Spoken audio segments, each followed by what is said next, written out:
اس پاک خاتون کے پاس اللہ کا فرشتہ آیا اور کہا، اے کنواری مریم، اللہ تجھے ایک نیک اولاد عطا کرنا چاہتا ہے۔ خاتون نے کہا، یہ کیسے ممکن ہے جبکہ مجھے کسی مرد نے چھوا تک نہیں۔ فرشتے نے کہا، ایسا کرنا تیرے رب کے لیے بہت آسان ہے۔ وہ نیک اور پارسا خاتون کون تھی جو قیامت تک پاک دامنی کی مثال بن گئی؟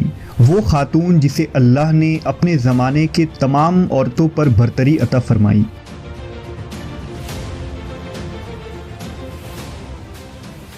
حضرت بی بی مریم علیہ السلام کے والد کا نام عمران اور والدہ کا نام حنہ تھا۔ حضرت عمران حضرت سلیمان علیہ السلام کی اولاد میں سے تھے اور ان کی اہلیہ حنہ داؤد علیہ السلام کی اولادوں میں سے تھیں۔ حضرت عمران بنی اسرائیل میں بڑے عابد، زاہد اور عالم تھے، اس لیے مسجد اقصی کی امامت لوگوں نے آپ کے سپرد کی ہوئی تھی۔ حضرت حنہ کے ہاں اولاد نہ تھی۔ ایک روز آپ نے ایک درخت کے سائے میں ایک چڑیا دیکھی جو اپنے بچے سے پیار کر رہی تھی اور اسے دانہ کھلا رہی تھی۔ یہ منظر دیکھ کر آپ کا دل بھر آیا اور آپ نے بارگاہ الہی میں اولاد کے لیے دعا کی، لہٰذا اللہ نے آپ کی دعا قبول فرمائی۔ حضرت مریم کی پیدائش سے قبل آپ کی والدہ نے منت مانی کہ اپنی اولاد کو بیت المقدس کی خدمت کے لیے نذر کر دیں گی۔ بنی اسرائیل کے یہاں یہ روایت تھا کہ جو لڑکا اللہ کی نظر کر دیا جاتا تھا وہ نہ شادی کرتا تھا نہ دنیاوی مشاغل میں دلچسپی لیتا تھا، صرف عبادت گاہ میں خدمت کرتا اور خود عبادت میں مشغول رہتا تھا۔ لہٰذا حنہ نے اللہ سے بیٹے کے لیے دعا کی تھی، لیکن ان کے ہاں بیٹے کے بجائے بیٹی کی پیدائش ہوئی۔ حضرت حنہ نے لڑکی کا نام مریم رکھا۔ سریانی زبان میں مریم کے معنی خادم کے ہیں۔ چونکہ آپ مسجد اقصی کی خدمت کے لیے وقف کر دی گئی تھی، اس لیے یہ نام موزوں سمجھا گیا۔ حضرت مریم کی ولادت سے قبل ہی آپ کے والد وفات پا گئے، اس لیے حنہ نے ولادت کے بعد آپ کو ایک کپڑے میں لپیٹ کر بیت المقدس کے علماء کے سامنے پیش کر دیا تاکہ وہ انہیں اپنی کفالت میں لے لیں۔ جب حضرت مریم بیت المقدس میں لائی گئیں تو مجاوروں کے درمیان اختلاف پیدا ہو گیا۔ ہر کوئی خود کو آپ کا زیادہ حقدار سمجھتا تھا۔ پھر یہ فیصلہ ہوا کہ مجاورین وہ قلم جن سے وہ توریت لکھتے ہیں پانی میں چھوڑ دیں۔ جس کا قلم پانی کے بہاؤ میں بہنے کے بجائے الٹا بہے گا وہ مریم کی کفالت کا حقدار ہوگا۔ اس مقابلے میں حضرت زکریا علیہ السلام بھی شامل تھے۔ ان کے قلم کو اللہ نے پانی میں بہاؤ کے الٹے طرف بہا دیا اور وہ ان کی پرورش کے حقدار ہو گئے۔ اس طرح بی بی مریم کو اللہ کی منشا کے مطابق حضرت زکریا علیہ السلام کی کفالت میں دے دیا گیا۔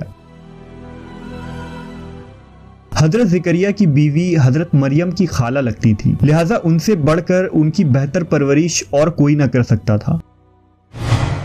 حضرت مریم علیہ السلام دوسرے بچوں کی بنسبت بہت تیزی کے ساتھ بڑھتی رہیں۔ جب آپ حضرت زکریا علیہ السلام اور اپنی خالہ کے گھر پرورش پا کر کچھ بڑی ہوئیں تو بیت المقدس میں آپ کے لیے ایک کمرہ مخصوص کر دیا گیا۔ یہاں زکریا علیہ السلام کے علاوہ اور کوئی نہیں جا سکتا تھا۔ آپ دن رات اللہ کی عبادت میں مشغول رہتی۔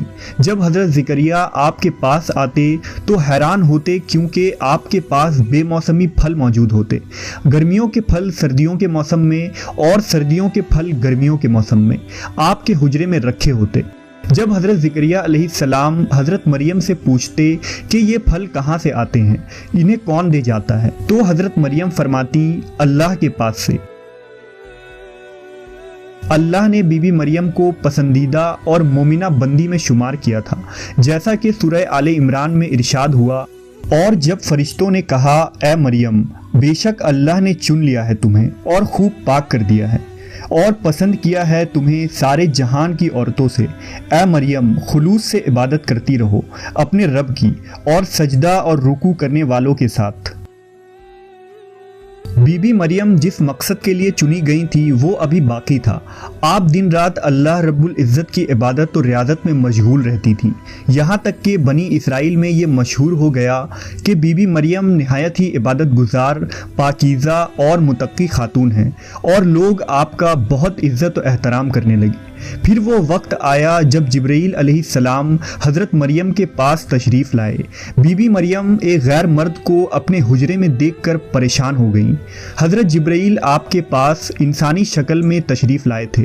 حضرت مریم آپ کو دیکھ کر بولی، اگر تو کوئی خدا ترس انسان ہے تو تجھ سے خدائے رحمان کی پناہ مانگتی ہوں۔ حضرت جبرائیل آپ کو تسلی دیتے ہوئے اور پیغام الہی سے باخبر کرتے ہوئے فرماتے ہیں، میں تو تیرے رب کا فرس داتا ہوں اور اس لیے بھیجا گیا ہوں کہ تجھے ایک پاکیزہ لڑکا دوں۔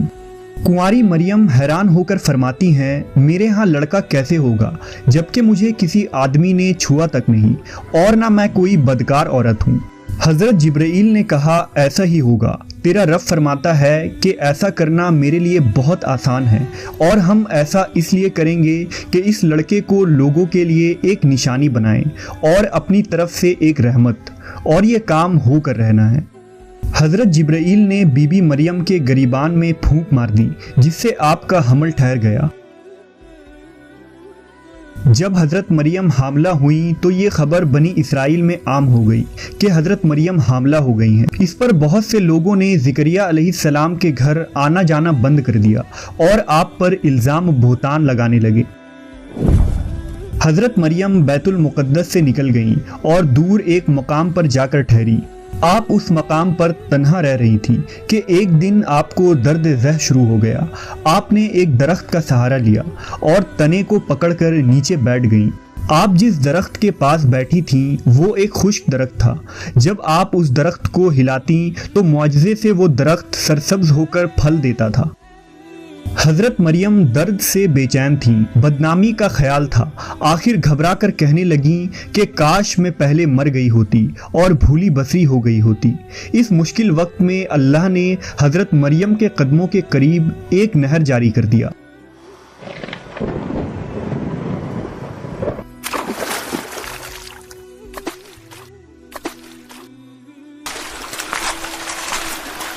اور ندا آئی کہ پانی پیو اور کھجور کھاؤ تاکہ جسم کو تقویت پہنچے، پھر اپنی اولاد کو دیکھ کر آنکھوں کو ٹھنڈک پہنچاؤ۔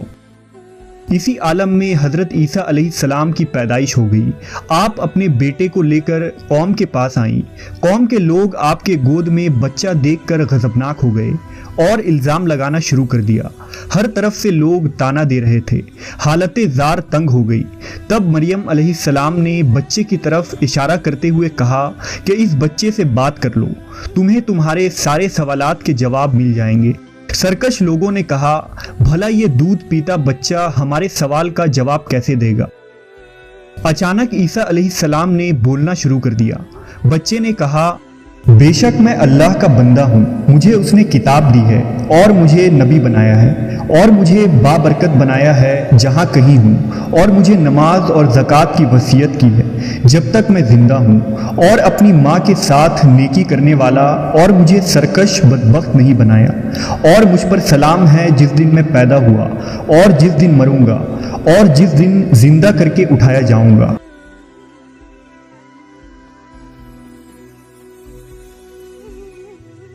اس کے بعد حضرت مریم حضرت عیسیٰ علیہ السلام کو لے کر مصر چلی گئیں۔ جب حضرت عیسیٰ علیہ السلام کی عمر مبارک 13 سال ہوئی تو بیت المقدس واپس آ گئیں۔